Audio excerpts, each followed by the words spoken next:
Saludos para todos amigos, amigas. Compartiremos con ustedes a continuación los contenidos que corresponden a esta nueva semana de la asignatura es Lengua para estudiantes de cuarto grado. La unidad número 7 se llama Leemos Crónicas y la semana 3 de la unidad 7 incluye los siguientes contenidos: el esquema de flechas y el uso de comillas españolas. Iniciemos con las actividades de anticipación. Leemos el siguiente texto. La enfermedad crónica más frecuente en niños. Puede ser leve, moderada o grave, según la frecuencia e intensidad de los síntomas. Este padecimiento afecta al 14% de la población infantil y se ubica como uno de los más frecuentes y crónicos. El asma es una enfermedad pulmonar crónica que consiste en la inflamación de los bronquios, que son los encargados de llevar el aire a los pulmones, produciendo una obstrucción. Se trata de un padecimiento con características diferenciadoras. En cada persona se manifiesta de diversas formas. Según el doctor César Urquiza, especialista en alergia, asma e inmunología, el asma es la enfermedad crónica más frecuente en niños. Explica que la inflamación tiende a ser irreversible y los síntomas pueden variar. Las causas de esta enfermedad son variadas. El experto aclara que en primera instancia existe una predisposición hereditaria. Luego hay causas alérgicas, que son las más frecuentes, proteínas presentes en el ambiente, alérgenos, ácaros en casa, moho, pólenes, y también puede desencadenarse por problemas emocionales.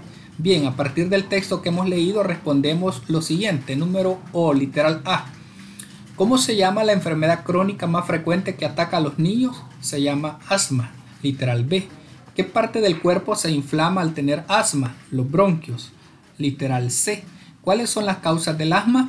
Existe una predisposición hereditaria, luego hay causas alérgicas más frecuentes, proteínas presentes en el ambiente, alérgenos, ácaros en casa, moho, pólenes, y también puede desencadenarse por problemas emocionales. Continuamos entonces con las actividades siguientes. Leemos en voz alta. Alumnos retan al caudal del río para poder llegar a la escuela. La comunidad educativa de la Escuela del Caserío El Retumbo en San Alejo debe cruzar el río para llegar a las aulas. En invierno el paso por el caudal es un peligro. Caminar a la escuela para los alumnos, sus padres y profesores del Centro Escolar Caserío El Retumbo en el municipio de San Alejo, La Unión. Resulta ser peligroso en invierno debido a que en el trayecto deben cruzar el río El Tizate. En algunas ocasiones son los padres de los alumnos quienes deben cargar en hombros a los niños pequeños para cruzar el río y evitar que sean arrastrados por las fuertes corrientes. La escuelita tiene una población de 152 estudiantes desde parvularia hasta noveno grado y son asistidos por 7 docentes. Al terminar las clases, los estudiantes se juntan en grupos para regresar a sus casas y al estar a la orilla del río se quitan los zapatos y calcetines para cruzar el caudal.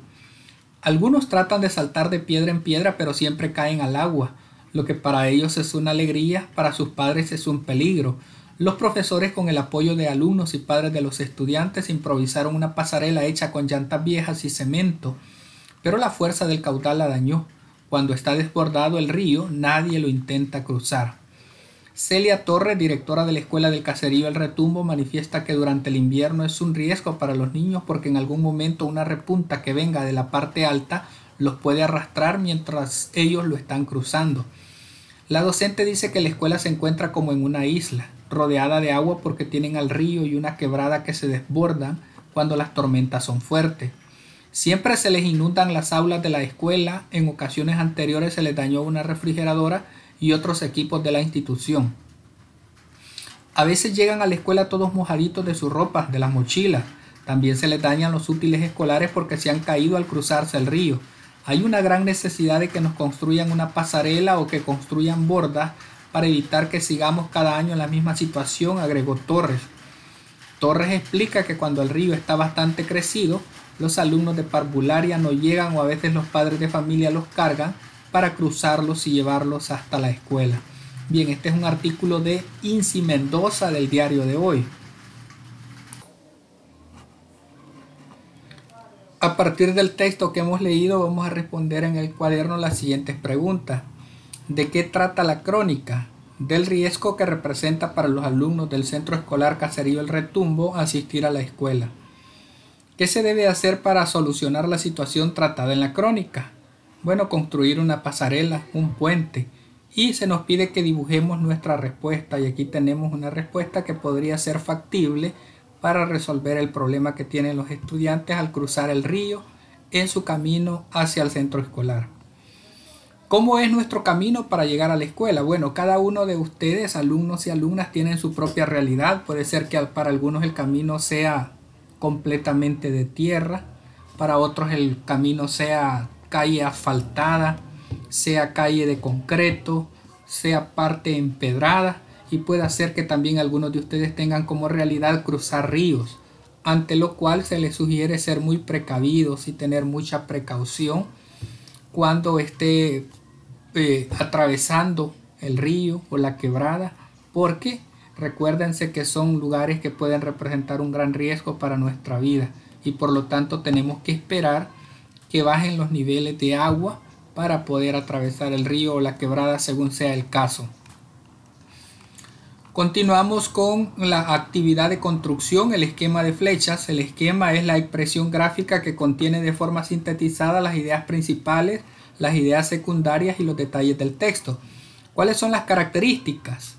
Recoger las ideas principales, secundarias y los datos relevantes. Presentar la información de manera estructurada y lógica. Facilita la comprensión y la memorización porque permite de un solo vistazo obtener una idea clara del tema. ¿Cuáles son los pasos para realizar un esquema? Primero, leer la lección o texto. Después buscamos un título que sea una síntesis del texto. Luego se divide el tema en 3 o 4 apartados generales que recojan a su vez varias ideas principales, secundarias o datos significativos o detalles. Aquí tenemos a través de un esquema de flechas los pasos para escribir el resumen. Primero, leer la lección o texto. Segundo, buscamos un título. Tercero, dividimos el tema en 3 o 4 apartados generales que recojan ideas principales, ideas secundarias, datos significativos o detalles. Y cuando buscamos un título, tenemos que debe ser una síntesis del texto que vamos a presentar. Bien, elabora en una página de papel bond un esquema de flechas de un tema de interés siguiendo los pasos que hemos visto. Y aquí tenemos el texto a través del esquema de flechas. Cómo cuidar el medio ambiente.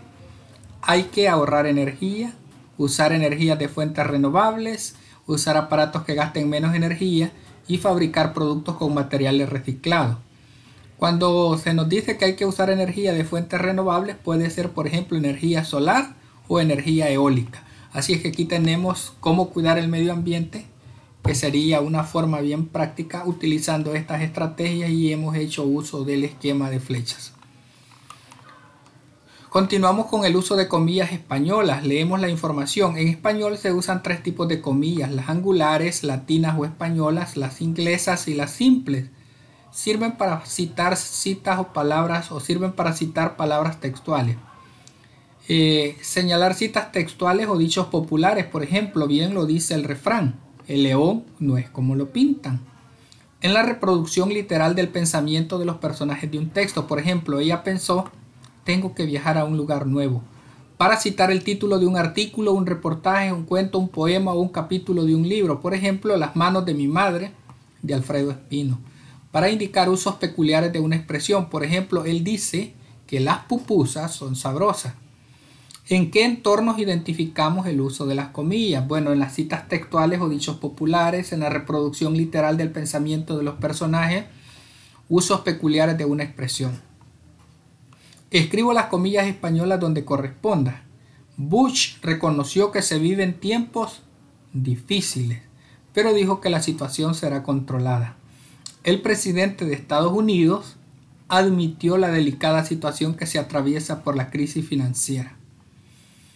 Séneca: no es pobre el que tiene poco, sino que el que mucho desea. Ahí tenemos donde deben de ir las comillas en cada una de estas expresiones. Haz algo que merezca la pena recordar, dijo Elvis Presley. El entrenador ha dicho que está muy satisfecho con el resultado, entre otras cosas. El titular del noticiero dijo: el encargado de la economía nacional es un genio no reconocido. El cuento de La Bella Durmiente me encanta. El tramo moderno es el 4 capítulo de la historia mínima de México. Cuando la encontré le dije: qué gusto volver a verte. Él le preguntó, ¿cuándo regresarás de tu largo viaje? Ahí hemos hecho uso de las comillas en los casos que previamente hemos leído. ¿De acuerdo? Continuamos, elaboro un esquema de flechas sobre un tema de interés. Esta es la actividad de consolidación y tenemos medio ambiente, Día Mundial del Medio Ambiente. El 5 de junio de cada año globalmente se celebra el Día Mundial del Medio Ambiente. Este fue establecido por la Asamblea General de las Naciones Unidas en 1972. Es uno de los medios importantes por los cuales la Organización de las Naciones Unidas estimula la sensibilización mundial acerca del entorno e intensifica la atención y la acción política. ¿Cómo ayudar al medio ambiente? No esperes a que alguien más le haga o lo haga. Empieza tú mismo. Pon tu granito de arena para ayudar al planeta. Apaga la luz si no estás utilizándola. En la oficina o colegio apaga el monitor de la computadora. Al lavarte las manos, cepillarte los dientes o bañarte, no consumas tanta agua. Apaga el chorro si no lo utilizas. Ahí tenemos el esquema donde hemos hecho uso de lo que es el esquema de flechas. Luego la actividad en casa dice: busco en periódicos, libros o revistas esquemas de flechas y los muestro a mis familiares. Eso es lo que podemos retomar algunos de los textos previamente escritos o podemos buscar otros textos que se adapten a nuestra preferencia. Así es que de esta manera, alumnos y alumnas, hemos completado las actividades que corresponden a esta nueva semana de la asignatura es lengua para estudiantes de cuarto grado. Ha sido un gusto, muchas gracias, bendiciones para todos y todas.